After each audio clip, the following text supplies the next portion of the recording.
नमस्कार, मी विजया डोळे आदिनाथ ज्योतिष चॅनल आपलं सहर्ष स्वागत करत आहे. आपण गेल्या 2 भागामध्ये स्पष्ट ग्रह कसे करायचं हे अभ्यासलं. त्यानंतर गेल्या याच्यात आपण जे उदाहरण घेतलं त्याला 5 मे 2025 11:30 सकाळी मुंबईचा जन्म याचे स्पष्ट ग्रह केले. उदाहरण घेऊन तुम्ही कसे स्पष्ट ग्रह त्याचे पुन्हा मी दाखवलं. त्या याच्यात रवी ते प्लुटो सगळ्याचे स्पष्ट ग्रह आपण केले. नंतर आपण जो तक्ता बनवला रवी ते प्लुटो पर्यंतचा जो तक्ता बनवला त्याच्यात सगळे अंशकला पण लिहिले, राशी लिहिल्या, हो की नाही. पण आता पुढच्या तक्त्यामध्ये आपल्याला काय लिहायचं आहे? नक्षत्र. प्रत्येक ग्रह हा कोणत्या नक्षत्रात आहे ते कसं बरं बघायचं हे आपण आता बघणार आहोत. तेव्हा मी पूर्ण मेष पासून मीन राशीपर्यंतचे जी 27 नक्षत्रात आणि त्यांच्या कोणकोणत्या अंश कला आहे आणि त्याच्यानुसार आपण कसं काय चार्टमध्ये भरू शकतो, नक्षत्र कुठल्या राशीत कुठलं आलंय पडलंय हे आपण बघणार आहोत. आणि त्याचप्रमाणे त्याच्या पुढे सप पण लिहिलेलं आहे. आपल्याला सप पण आज शिकायचं आहे. तर आता हे मेष पासून ते मीनपर्यंत सगळे नक्षत्रात आपण बघणार आहोत की कोणते सम आहे आणि कसं आपण नक्षत्र ओळखणार, कोणत्या ग्रहाचं कोणता ग्रह कोणत्या नक्षत्रात पडला आहे हे बघण्यासाठी हे आपल्याला अभ्यासणं आवश्यक आहे. आता मी तुम्हाला तक्ते लावणार आहे 12च्या 12. म्हणजे प्रत्येक राशीच्या याच्यात जे 2.25 नक्षत्र पडले ते आपण पुन्हा एकदा बघणार आहोत. आणि हे तक्ते अतिशय महत्त्वाचे आहेत. तुम्हाला नक्षत्र भरण्यासाठी याचा उपयोग होणार आहे. 12 राशींचे याच्यात जे जे नक्षत्र पडले त्याचे तक्ते मी लावणार आहे आणि त्याचा सप त्याच्यात कुठं दिला आहे काय ते तुम्हाला मी दाखवणार. तर आता मी तक्ते लावतो. आपण एक एक राशीचा तक्ता बघायला सुरुवात करूया. तर आता आपण जे स्पष्ट ग्रह केले 5/5/25 11:30 सकाळी मुंबई याचे सगळे स्पष्ट ग्रह केले आणि त्याच्यात अंशकला राशी लिहिल्या. परंतु त्यात आपल्याला कुठल्या ग्रह कोणत्या नक्षत्रात आहेत ते शोधण्यासाठी आपण सगळे मेषपासून मीनपर्यंतचे सगळे तक्ते अभ्यासणार आहोत. की कसं बघायचं तर आधी हे तक्ते लावते त्याच्यात काय काय माहिती आहे ते सांग. आता तर पहिलं मेष राशीतील नक्षत्र विस्तार व सप व्याप्ती आपण हे बघणार आहोत. पहिला कॉलम काय आहे? राशी स्वामी. मेष राशी आहे ना, मग तिचा स्वामी कोण? नक्षत्र अश्विनी आहे तर मग त्याचा स्वामी कोण आणि त्याचं उपनक्षत्र स्वामी कोण हे आपण अभ्यासणार आहोत. आणि त्या ह्याच्यात किती अंशकला विकलापासून तर किती अंशकला विकलापर्यंत समाप्ती आहे त्या सपची तेही आपण बघणार आहोत. त्याआधी आपण हे 12 हे बघून बघ सप म्हणजे काय, सप कसा काढायचा हे आपण शिकणार आहोत. पण आधी आपण हे तक्ते बघूया. तर मेष राशीमध्ये पहिलं नक्षत्र कुठलं येतं? अश्विनी. मेष राशी म्हणजे मंगळाची म्हणून राशी स्वामी पूर्ण 9 ह्याच्यात मंगळ. अश्विनी हे नक्षत्र कुणाच्या अधिपत्याखाली? केतूच्या. म्हणून नक्षत्र स्वामी सगळ्याचा केतू. आता काय आहे आपण हे बघितलेलं आहे. एक नक्षत्र किती याचं असतं, त्याची लांबी किती असते? 13° कला. मग आता अश्विनी नक्षत्राची 0 पासून 13° कला ही लांबी आहे.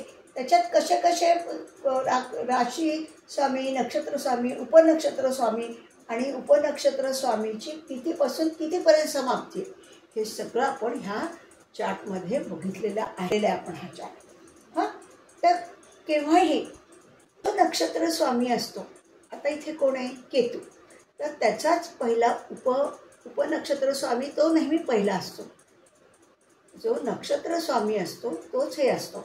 आता उदाहरणार्थ मेष राशीमध्ये, मेष म्हणजे मंगळाची, नक्षत्र स्वामी केतू अश्विनीचा, मग केतू स्वामी आला आणि त्यानुसार आपण सगळे हे किती केतूचं किती ते किती आहे हे 16-40, मग 46-40, मग 46-40 ते 3 हे सगळे आपण बघणार आहोत. आणि हे कसे काढायचे हे मी तुम्हाला पुढे शिकवणार आहे. पण सध्या आपण मेष मधले अश्विनी नक्षत्र आपण बघितलं, कारण एका की नाही, आणि त्याचे एका ह्याची नक्षत्राची लांबी किती 13°20 कला. हां, म्हणजे 13°20 कला ह्यांची टोटल सगळी 13°20 कला यायला पाहिजे.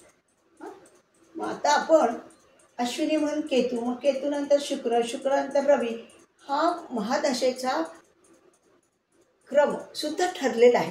केतूनंतर नेहमी शुक्र, शुक्रानंतर रवी, रवीनंतर चंद्र, चंद्रानंतर मंगळ, मंगळानंतर राहू, राहूनंतर गुरु, गुरुनंतर शनी आणि शनीनंतर बुध. हा क्रम कायमस्वरूपी असतो, हे नेहमी लक्षात ठेवा. हे किती ते किती अंश बघितलं. आता दुसरं आहे भरणी नक्षत्र. त्यातलंच भरणी नक्षत्र आलं. कुठलं? मेष राशीतलं भरणी नक्षत्र, हो की नाही. मग ते किती याच्यापासून सुरू झालं? 13°20 कलेपासून सुरू झालं. मेष राशीतलं दुसरं नक्षत्र कुठलं? भरणी. हां, मग नक्षत्र राशीस्वामी कोण? मेष म्हणजे मंगळ, आणि भरणी हे नक्षत्र, मग त्याचा स्वामी कोण? भरणीचा शुक्र. मग इथे सगळीकडे शुक्र आला. आता उपनक्षत्र स्वामी काढताना काय येईल? शुक्र. हा भरणी नक्षत्र शुक्रच आहे ना, म्हणून पहिल्यांदा सबमध्ये कोण येणार? शुक्र येणार, हो की नाही. आणि मग त्याची 13°20 कला, शून्य विकलापासून ते 26°40 कला, शून्य विकलापर्यंत ही सगळी, त्याच्यातले शुक्र, मग रवी, चंद्र, मंगळ, राहू, गुरु, शनी, बुध आणि केतू यानुसार हे भरणी नक्षत्र 13° ते 26°40 कलापर्यंत मावलेलं आहे. हां, म्हणजे मेष राशीतलं आपण आता बघतोय. आणि पुढचं आता कृत्तिकाची. मेष राशीतलं आपण अश्विनी आणि भरणी बघितलं. आता हे तिसरं नक्षत्र कुठलं आहे? मेष राशीमध्ये कृत्तिका. हां, आता मेष राशीचं राशीस्वामी कोण? मंगळ. चला, मेष राशी मंगळाची म्हणून. आता कृत्तिका हे नक्षत्र कोणाचं? रवीचं, हो की नाही. मग म्हणून कोण आलं? पहिलं नक्षत्र स्वामी कोण आला? रवी आला. मग रवी, चंद्र, मंगळ आणि राहू याचे एवढे चरण आहेत फक्त मेष राशीमध्ये. त्याचे 26-40 ते 30 एवढंच चरण आहेत. बाकीचे सगळे पुढच्या राशीमध्ये गेलेत, हो की नाही. मग आता उपनक्षत्र स्वामीचा आरंभ कुठून, प्रारंभ कुठून? 26-40 पासून ते 30° कृत्तिका नक्षत्र आलं. कुठे आलं? मेष राशीमध्ये. हां, आता त्याच्यानंतर आपण वृषभ राशीमध्ये कृत्तिका नक्षत्र कसं आलं ते बघूयात. हां, वृषभ राशीमध्ये झालं. आता कृत्तिका नक्षत्र मेष राशीमध्ये गेलं. उरलेले चरण वृषभ राशीमध्ये आले, हो की नाही. मग कसं राशीस्वामी कोणाला? शुक्र. आणि कृत्तिका नक्षत्र म्हणजे कुणाचं आलं? रवीचं. म्हणून रवीपासून पूर्ण रवी.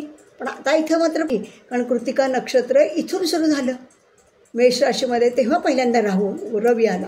मग आता तुम्ही पुढचं वृषभ राशीत सुरुवात झाली म्हणजे शून्यापासून येणार. 0-0-0 शून्य कला, शून्य विकलापासून सुरुवात होऊन कितीपर्यंत झाली? 10°पर्यंत. 10°, शून्य कला, शून्य विकला, कृत्तिका नक्षत्र एवढ्या याच्यात पसरलेलं आहे. हां, आणि हे जे आहे हे पूर्णपणे 12 राशीतली ही लांबी आहे बरं का. आता इथे 30° झालं ना मेष राशीत शेवट. तर इथे 30° शून्य कला, शून्य विकला ते 40° शून्य कला, शून्य विकला हे तुमचं काय झालं, मेष ते मीन राशीतली व्याप्ती आहे ही, आणि ही मात्र पूर्ण त्या नक्षत्रातली व्याप्ती आहे. हां, आता कृत्तिका कसं झालं, विभागलेलं आहे,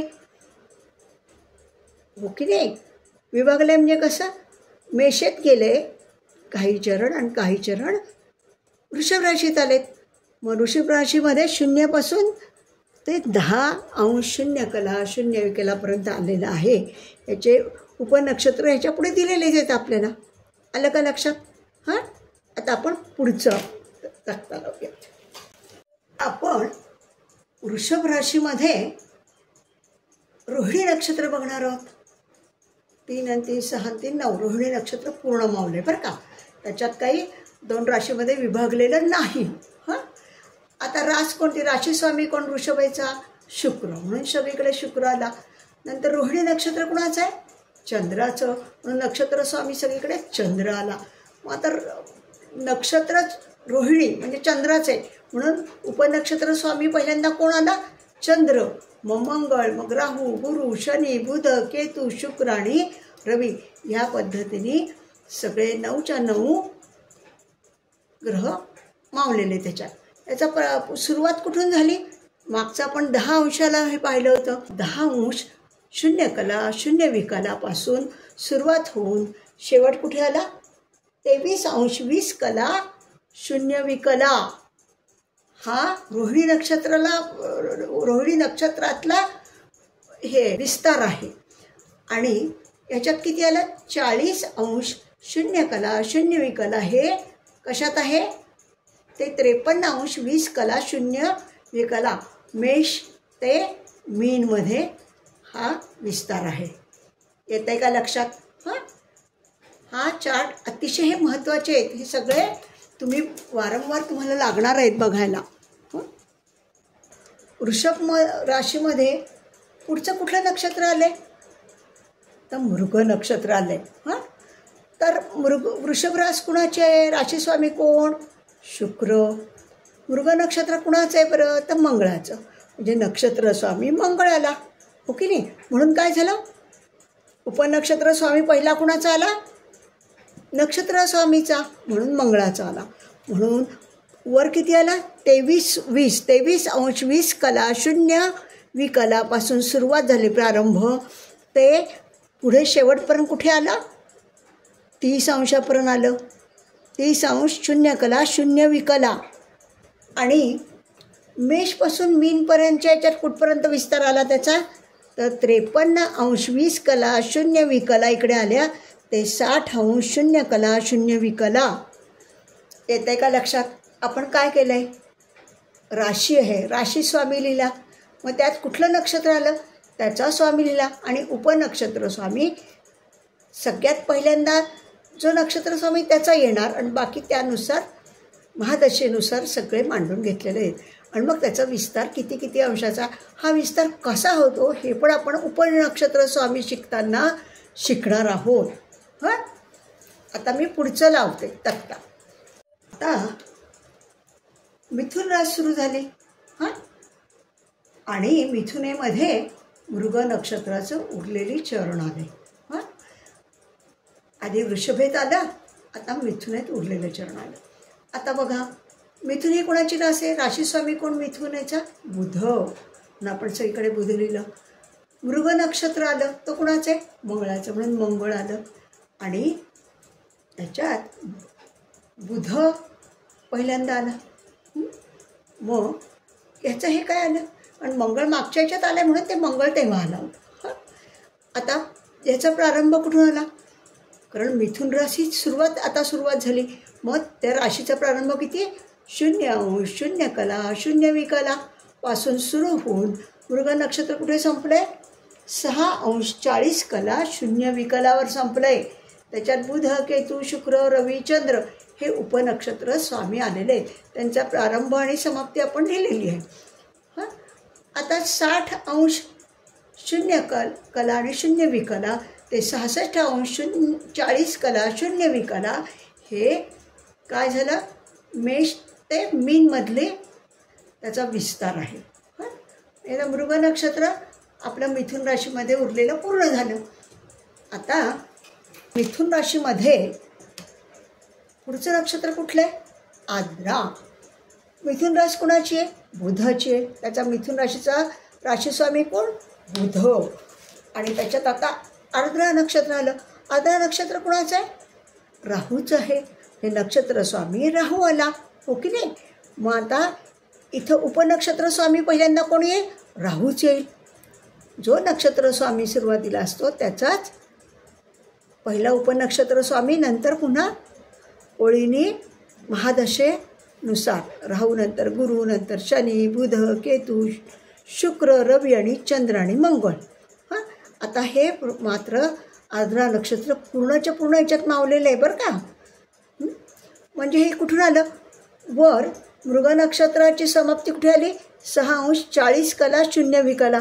त्याच्या पुढे आर्द्रा नक्षत्र सुरू झालं. त्याचा प्रारंभ 6:40 कला 0 विकलापासून तर आर्द्रा नक्षत्र कुठं संपलं? 20:0 कला 0 विकला. आणि ह्याच्यातली मेष ते मीनपर्यंतची विस्तार किती झाला? 66. इथे 66:40 संपला ना मृगाला, तर इथे 66:40 कला 0 विकला ते 80:0 कला 0 विकला. येते का लक्षात? प्रत्येक राशीतले नक्षत्र आपण आणि त्यांचे स्वामी कोण कोण आलं आणि त्यांचा विस्तार हे सगळं आपण बघतो. हां, त्यात आता मिथुन राशीतल्या आर्द्रा नक्षत्रापर्यंत आपण आलो. आता पुढचं आपण लावूयात. आपण मिथुन राशीतली नक्षत्र बघतोय. आता मिथुनमध्ये पुढचं नक्षत्र कुठलं? आर्द्रानंतर पुनर्वसू. आता मिथुन रास कोणाची? बुधाची. त्याचं नक्षत्र स्वामी कोण? बुध, मिथुनेचा. आणि पुनर्वसू नक्षत्र कुणाचं आहे बरं? तर ते आहे गुरुचं. हां, म्हणून उपनक्षत्र स्वामी पहिल्यांदा कोण आला? गुरु. व गुरुनंतर आपल्या महादशा स्वामीचा जो म्हणजे गुरुनंतर शनी, जो क्रम असतो, लाईन म्हणण्यापेक्षा क्रम म्हणूयात, क्रम असतो गुरु, शनी, बुध, केतू, शुक्र, रवी आणि चंद्र. या पुनर्वसू नक्षत्र सुद्धा विभागलेलं आहे मिथुन राशीत आणि कर्क राशीत. आता काय आहे? मिथुन राशीमध्ये मागच्या याच्यापासून कसं 20:0 कला 0 विकलापासून सुरू झालं पुनर्वसू नक्षत्र, ते 30:0 कला 0 विकलापर्यंत त्याचा विस्तार आहे पुनर्वसू नक्षत्राचा. हां, इथे मिथुन रास संपते. उरलेले त्याचं जे चरण आहे ते कर्क राशीत येईल. आणि राशीचक्रात किती व्याप्ती आहे बरं? म्हणजे किती विस्तार आहे? व्याप्ती म्हणण्यापेक्षा विस्तार म्हणूयात. 80:0 कला 0 विकला ते 90:0 कला 0 विकला, हो की नाही? म्हणजे हे पुनर्वसू नक्षत्र झालं. आता मिथुन रास संपली. आता पुढची रास कुठली? तर कर्क. आता उरलेलं जे चरण आहे कर्क राशीत आलेलं पुनर्वसूचं, हां, म्हणजे राशीस्वामी कोण? चंद्र. कर्कचा कोण आहे स्वामी? चंद्र. आणि पुनर्वसू गुरुचं नक्षत्र म्हणून गुरु. हां, आता प्रारंभ कुठून झाला? कारण कर्क रास नवीन आहे. मिथुन राशीचे 30 पूर्ण झाले. आता एक रास किती अंशाची असते? 30 इथे 30 पूर्ण झाले. आता कर्क रास नवीन सुरू झाली परत. मग 0:0 कला 0 विकला पासून ह्याच्यात मात्र पुनर्वसू नक्षत्र कुठं संपलं आहे? 3:20 कला. जे एकच चरण मावलं ह्याचं, हो की नाही? हां, याला 3:20 कला 0 विकला. आणि राशीचक्रात म्हणजे मेष ते मीन ह्याच्यात किती अंशावर आहे बरं हे पुनर्वसूचं चरण? 90:0 कला 0 विकला ते 93:20 कला 0 विकला. हां, म्हणजे कर्केतलं पुनर्वसू नक्षत्राचं एक चरण सापडलं आपल्याला. हां, आता आपण पुढचं बघू. आता आपण कर्क राशीमधील पुष्य नक्षत्र बघणार आहे. तर कर्क राशीमध्ये पूर्ण पुष्य नक्षत्र मावलं आहे बघा. हे सगळेच्या सगळे चरण त्याचे मावलेले आहेत. तर कर्क रास कोणाची आहे? राशीस्वामी चंद्र. पुष्य नक्षत्र कोणाचं आहे? शनीचं आहे. म्हणून उपनक्षत्र स्वामी पहिल्यांदा कोण येणार? शनी. शनीनंतर महादशेप्रमाणे बुध, केतू, शुक्र, रवी, चंद्र, मंगळ, राहू आणि गुरु.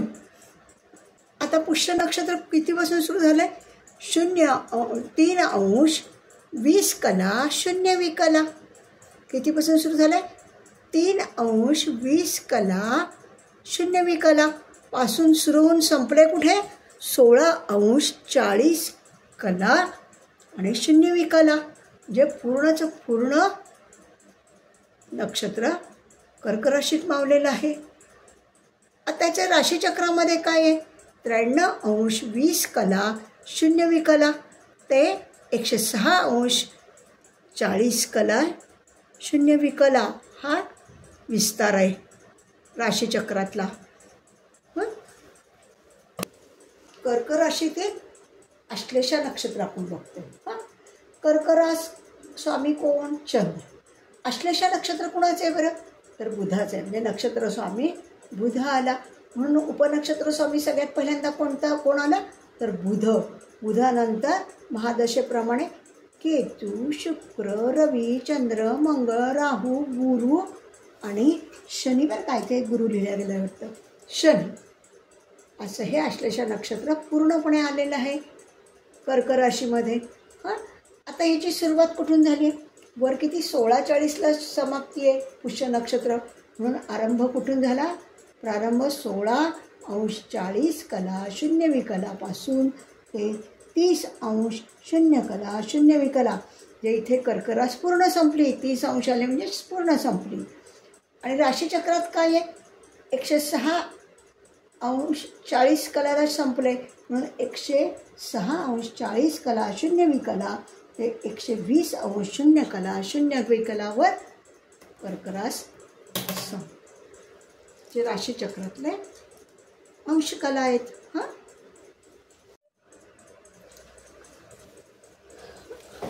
आता पुढची रास सिंह. सिंह आणि त्याच्यात कुठलं नक्षत्र आहे? मघा नक्षत्र आहे. सिंह ही राशीचा स्वामी कोण आहे बरं? तर रवी आहे. आणि मघ नक्षत्राचा स्वामी कोण आहे? केतू आहे. त्यामुळे उपनक्षत्र स्वामी सगळ्यात पहिल्यांदा कोणाचा येणार?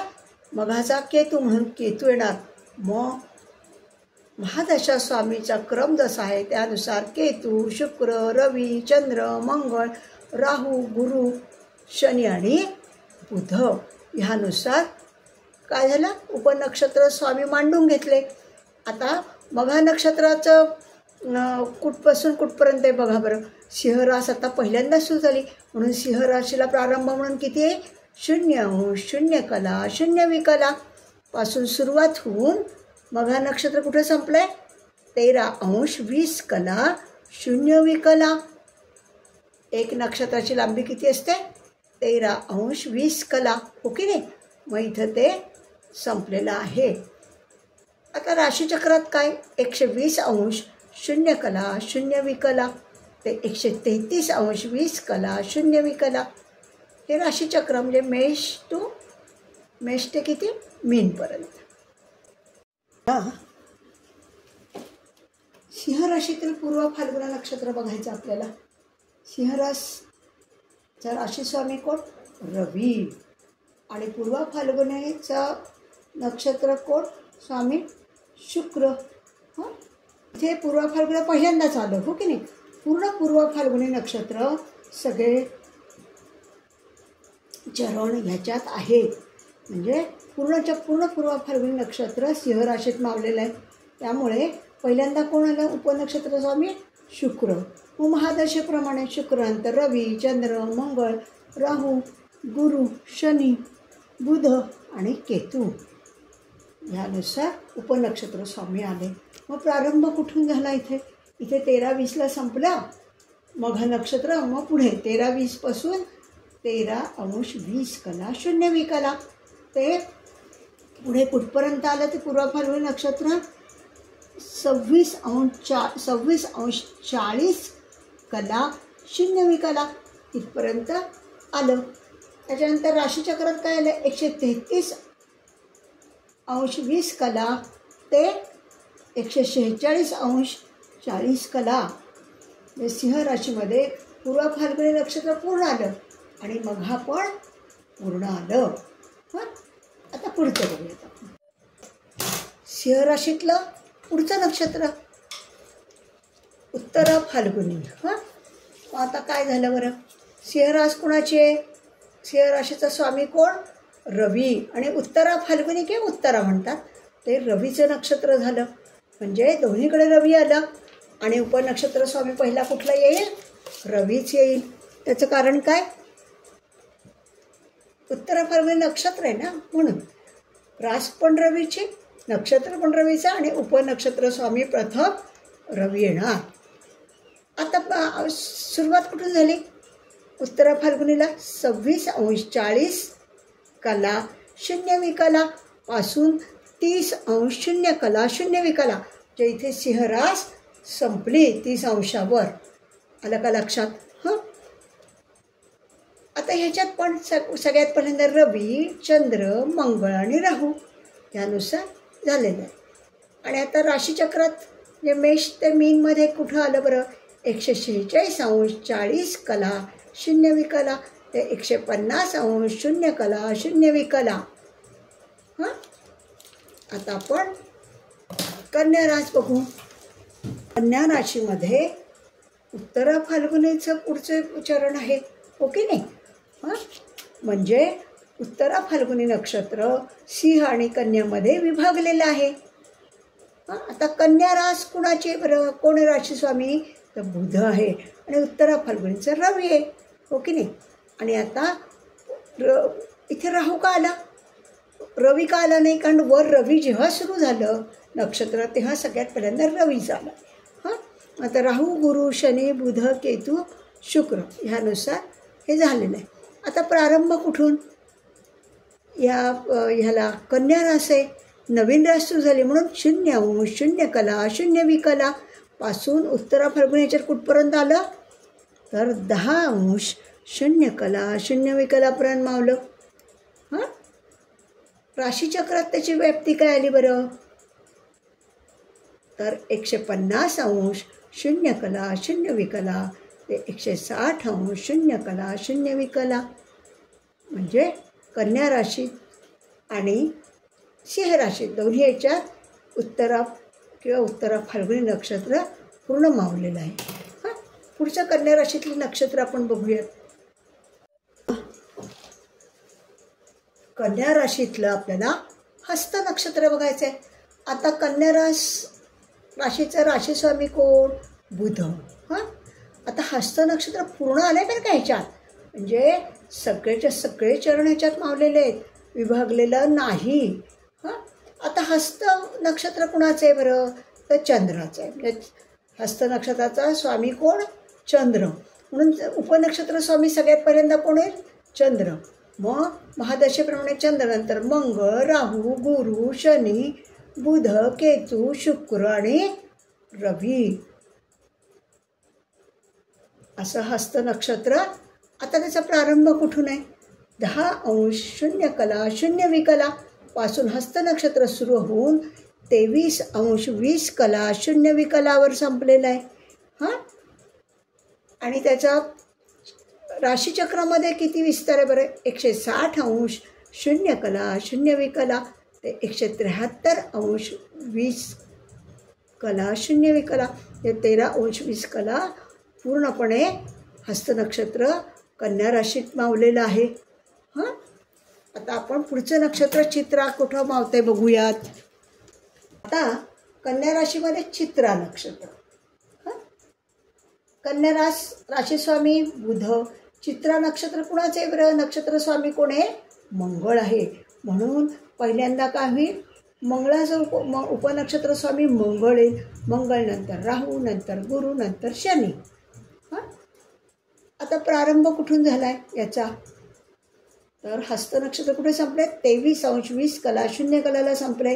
म्हणून प्रारंभ चित्रा नक्षत्राचा 23 अंश 20 कला 0 विकला ते 30 अंश 0 कला 0 विकला. जे इथे कन्या रास संपली. हां, 30 अंश पूर्ण भरलेले आहेत, हो की नाही. आणि राशीचक्रात काय आहे बरं, इथे 173 20 आहे. 173 अंश 20 कला ते 180 अंश 0 कला 0 विकला. इथे राशीचक्रात हे अंश कला मावलेले आहेत. आता पुढचं बघूया. आता आपण तूळ राशीतलं चित्र हे नक्षत्र बघतो. आता तूळ रास कुणाचे, शुक्राची, म्हणजे राशी स्वामी शुक्र आला. चित्रा नक्षत्र कुणाचं आहे, तर नक्षत्र स्वामी मंगळाला चित्राचं. मागच्या ह्याच्यात पण चित्रा नक्षत्र होतं, हो की नाही, कन्या राशीत. त्यामुळे आता बुध, केतू, शुक्र, रवी आणि चंद्र हे उपनक्षत्र स्वामी झाले ह्याचे. आता ह्याचं तूळ राशी पहिल्यांदा सुरू झाली, हो की नाही. त्यामुळे प्रारंभ कुठून, 0 अंश 0 कला 0 विकला. आणि समाप्ती चित्र नक्षत्राची कुठं झाली, 6 अंश 40 कला 0 विकला. चित्रा नक्षत्र याच्यात एवढ्या ह्याच्यावर आवलं हे आहे. चक्रातली व्याप्ती काय आहे, 180 अंश 0 कला 0 विकला ते 186 अंश 40 कला 0 विकला. अशी ही राशीचक्रातली व्याप्ती आहे. आता तूळ राशीत आणखीन स्वाती नक्षत्र आहे, ते बघूयात. तूळ रास कुणाची, त्याचा राशीस्वामी कोण, शुक्र.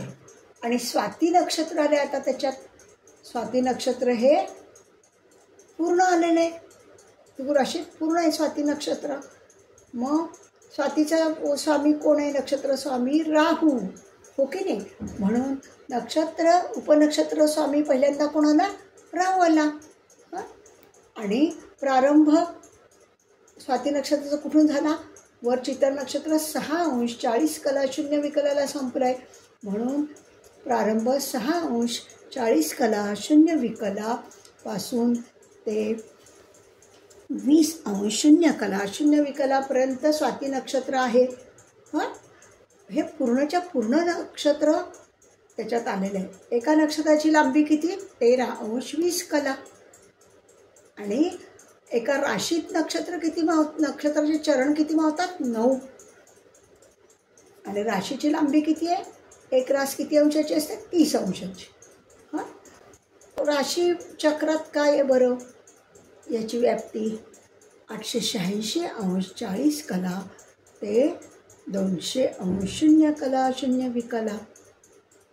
हे स्वाती नक्षत्र पूर्ण झालेलं आहे. हे तूळ राशीतलं आपल्याला उरलेलं चित्रा नक्षत्र आणि स्वाती पूर्ण असे आपण पाहिलं. आता पुढचं मांडते मी. आता तूळ राशीतील पुढचं नक्षत्र विशाखा. आता तूळ स्वामी कोण, तूळ राशीचा शुक्र, आपण मागे पाहिलंच आहे. आता विशाखा नक्षत्राचा स्वामी कोण आहे, तर गुरु. म्हणून काय होईल, उपनक्षत्र स्वामी पहिल्यांदा कोण होईल, गुरु. मग महादशेप्रमाणे क्रमवार लागेल. गुरुनंतर शनी, बुध, केतू, शुक्र, रवी आणि चंद्र. मग विशाखा नक्षत्र कुठून कुठपर्यंत आहे बरं, मागे आपण पाहिलं ते 20 अंश पूर्ण झाले होते. म्हणून 20 अंश 0 कला 0 विकला ते 30 अंश 0 कला 0 विकला इथपर्यंत विशाखा नक्षत्र आहे. आणि ह्याच्यात चक्र ह्याच्यात किती आहे बरं, ते मेष ते मीन चक्रमध्ये याची व्याप्ती किती आहे, 200 अंश 0 कला ते 0 कला ते 0 विकला. 200 अंश 0 कला 0 विकला ते 210 अंश 0 कला 0 विकला इथपर्यंत राशी चक्रातली ही व्याप्ती आहे. वृश्चिक राशीमधलं पुढचं नक्षत्र बघणार. तूळ राशी आपली पूर्ण झाली, 30 अंश पूर्ण झाले.